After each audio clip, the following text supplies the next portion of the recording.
Hi guys, so it is practically summer here in Las Vegas. I think it was like 89 degrees. I love the heat, I'm not complaining. I'm a really big baby in the cold, but ask me in about 2 months when it's probably sweltering hot, I might be singing a different tune. But I just want to talk to you about what you're gonna see in this upcoming video. I will do a breakdown of my Glasgow race in the Elite 15 with my husband, Anthony Parasini, who is also my coach and co-owner of the Hybrid Engine. We break down the race bit by bit, kind of what I'm thinking through it, how I'm feeling, what went well, what I could probably work on, and some of the things we saw with a few of the other athletes throughout the race. Okay, we are about a week after the Glasgow HYROX race. I am still very much jet lagged. You will hear about it in the next video, but I went from Glasgow to Houston and I met Anthony and Lily in Houston for a doubles race, and then we came back to Las Vegas that Sunday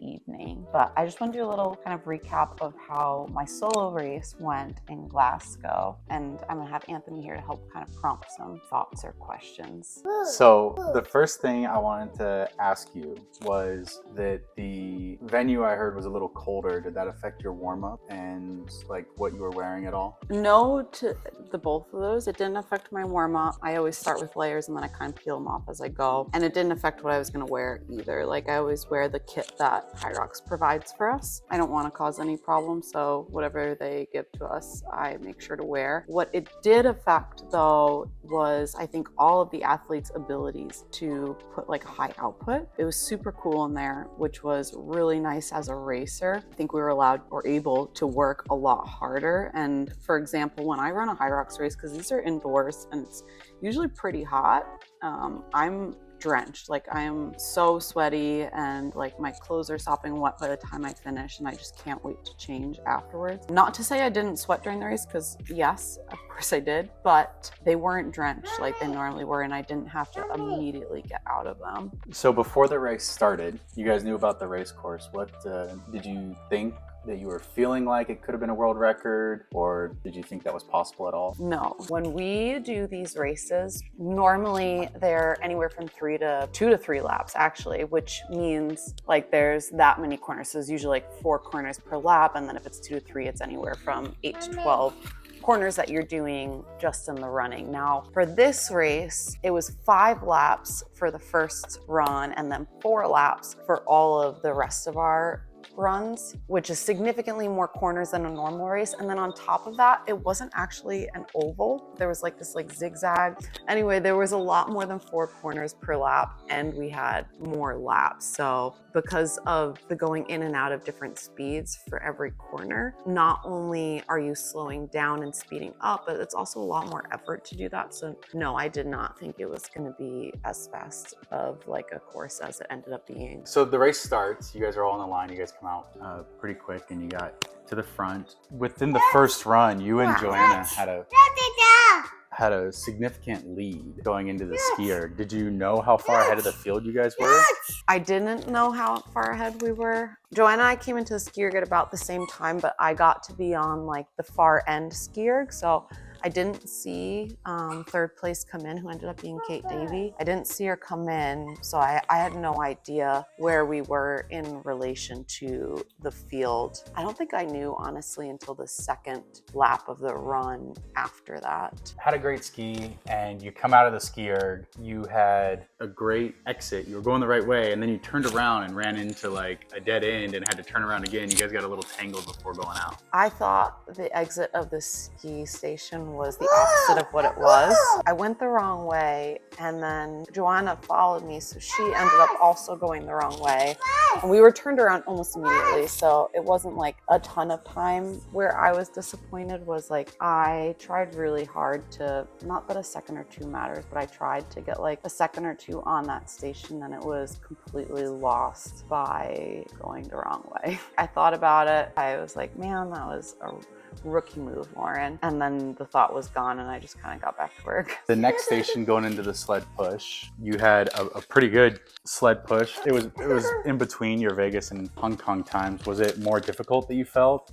Because we know they're different in all the different venues. The sled push it felt really heavy. So because it is kind of different from like race to race and venue to venue, I have to go in with a tentative plan on how I'm going to attack it, because sometimes you could go into the sled push and it's going to feel like you're pushing it on glass, and sometimes you're going to go into the sled push and you're going to feel as if it's stuck in mud. I'd say it was somewhere in between, closer to the stuck in mud and much further from the sliding on glass for my push.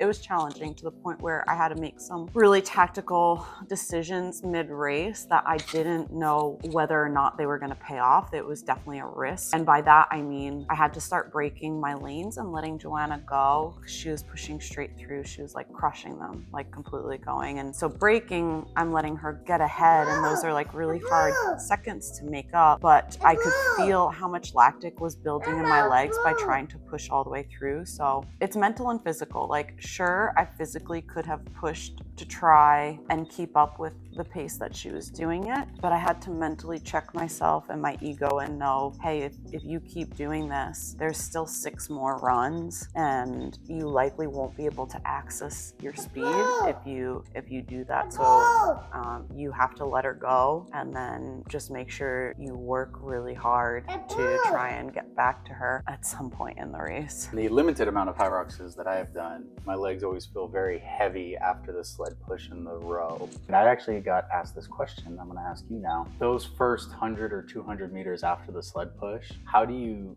tell yourself to keep running hard? Because is it just suck it up and do it? Or is there something you actually do to make yourself run harder there? There's nothing that I do.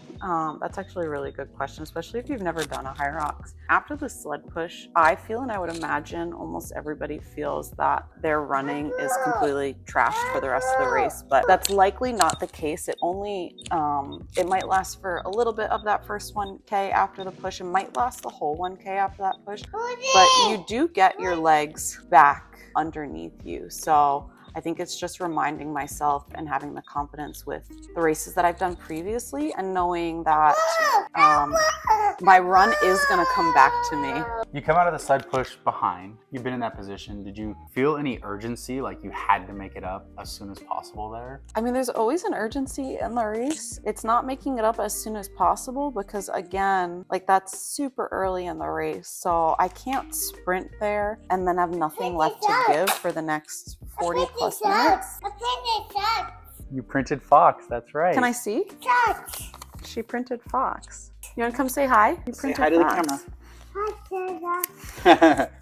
So no, it wasn't a rush, but it doesn't mean I can be complacent either. Like I have to start working right away, but I'm not going to try and close a 20 plus gap in one run. That's another way to really do my racing before I get halfway. Your biggest deficit in the race was entering the sled pull. When you got there, was there urgency there? Like, I can make it up? Or when you started pulling, did it just feel better and you're like, I'm going to be able to get some of it back here? So again, like it's never an urgency. Like I have to be very tactical in terms of like chipping away at time. Like if I'm coming in from behind and not trying to do it all in one station or all in one run, because it's very much a management of energy. So I'm always just trying to get a couple seconds here or there. So my sled pull did feel like it was moving really fast. It's actually one of the fastest, I think, one of my fastest sled pulls ever. So while my sled push felt like it was stuck in mud, my sled pull, I felt like I was moving it super fast, and it kind of like flip-flops races for me. So like I've had races where the sled push felt like it was moving really fast and then my sled pull didn't move at all. So after the sled pull, we move into the burpee broad jumps. Of course, there's a run in between each station, and I am one of the shorter athletes out there on the field. So this is a station that like physically is in my favor. Granted, like I probably can't jump as far as some of the athletes,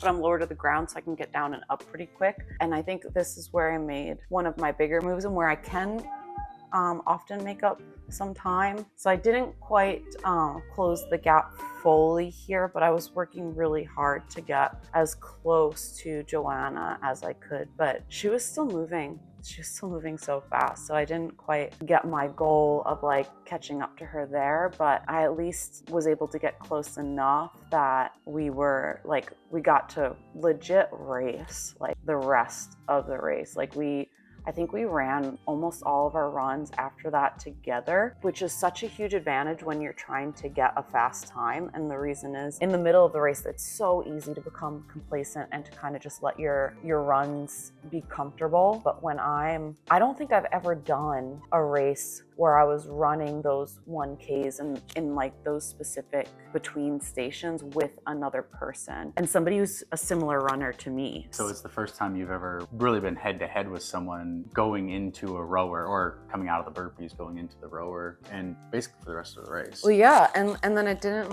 we didn't really leave each other's side for kind of the rest of the race. So like, it was just fun. Out of everything, no single run was the fastest you've ever done. Altogether, they were the fastest. As well as with two exceptions, no single station was the fastest you've ever done, but they were all reasonably fast compared to your old times, except for the farmer carry was the fastest you've ever done and the lunges. So basically, I didn't know any of that, but to break that down, it sounds like I managed my energy better than I've ever managed it before. It's exactly what I was thinking. Yeah. So I guess we left off at the rower.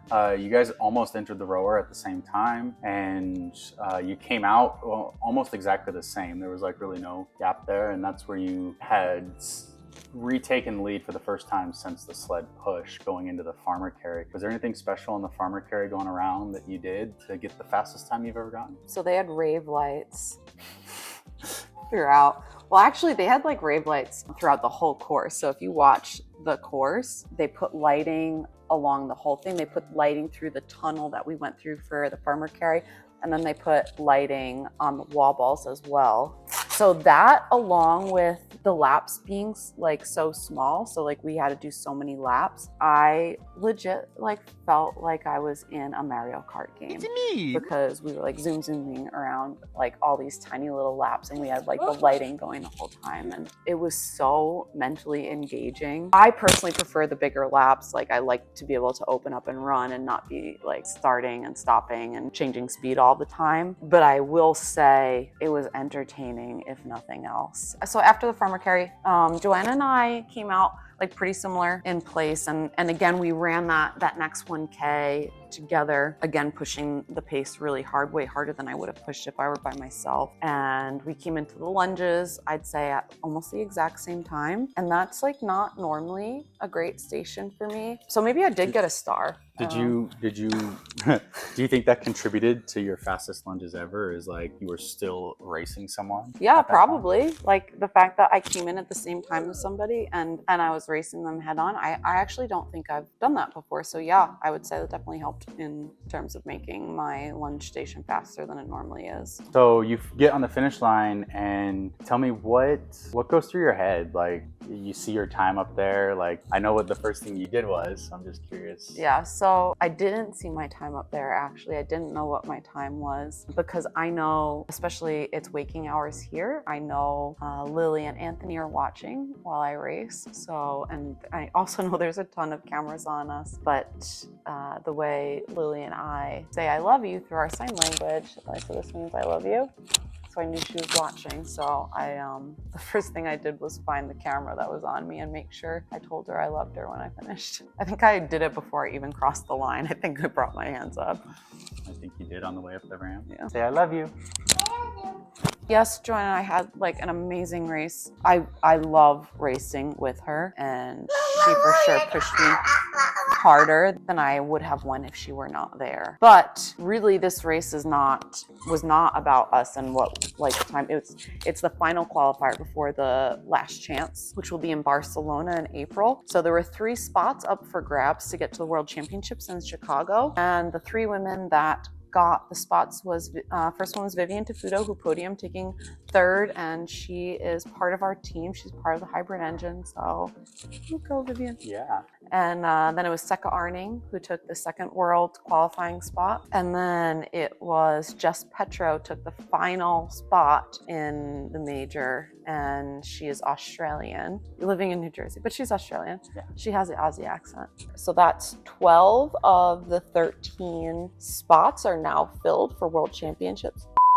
12 of the 15 spots are now filled for World Championships. So there's 3 more available per gender. And last chance qualifiers, as I said, is in Barcelona. It will be in April. One thing I wanted to ask you, actually 2 things, sorry. I went back and I looked at all the combined run and rock zone times. And you, men and women, are 3rd overall, which means you beat 13 of the 15 men in the running portion. How's that feel? That's super cool. My like side quest goal is I want to have a faster run time than the men. So I'm not there yet. The journey continues. But on that, it wasn't just me. Like, as I said, like Joanna and I ran fairly similar run times, and we were 3rd and 4th overall for the run time. So major props to Joanna as well for beating, 13 of the 15 men in the run, right? I think that's super incredible. And the other thing I was going to say is that would have placed you 11th overall in the men's field, or maybe with the adjustment it's 10th now, but you would have been 10th or 11th if you had raced the men. And in that, usually in sports, women range from 7 to 9% behind men in most like foot races and other track and field events. You were 5% behind the leader. Yeah, I think that's interesting, but I also think the way like Joanna and I ran that race really complemented for each other to continue being able to like push hard. Like neither of us like were breaking the other athlete. Like the way we raced only elevated each other's performance, versus if you get a chance to watch the men's race, you can definitely see some tactical decisions in that, like they were trying to like break each other, and in some cases they were successful. So I just think that's why, or a big reason why we were so close to the men's, is because the way we raced elevated each other, and the way they were racing kind of broke a lot of the athletes down. Okay, so that was super in-depth. I don't know if it would have been better to not go as in-depth on it, so I'll be playing around. Obviously, I'll have another recap for the Houston race because I did do 2 races this past weekend, so playing around with what you kind of want to hear from me, and like how in-depth you want to hear the race, or if you just kind of want a brief overview. Oh, and can you follow me really quickly? Okay. So this has been written on the whiteboard for over a year now, and we can finally erase it if it goes anywhere, you know.